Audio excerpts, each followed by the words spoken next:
Hello, Bone Squad. Today we will be covering a ghost story I grew up hearing about. The reason I was so familiar with it is that my grandfather, or Poppy as I called him, played with the Glenn Miller Band, a famous big band in that era who played at various supper clubs across the U.S. Speaking of Glenn Miller, I will be covering him in a future video, as the man has been missing since 1944. Today's ghost with the most is Resurrection Mary, probably one of the most well-known Chicago area specters. Many other urban legends exist about so-called hitchhiking ghosts, but her spirit has been catching rides since the 1930s.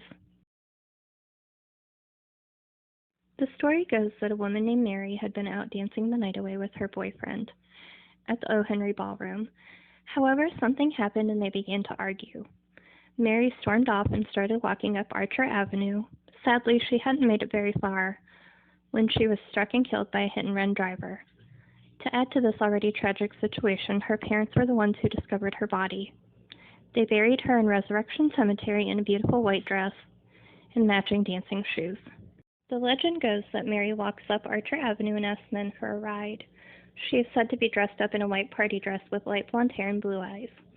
Other witnesses have added that she has on a thin shawl, a clutch purse, and dancing shoes. She is said to be very quiet. Once the driver approaches the cemetery, she asks to be let out and disappears. Over 36 substantiated reports exist from the 1930s to today.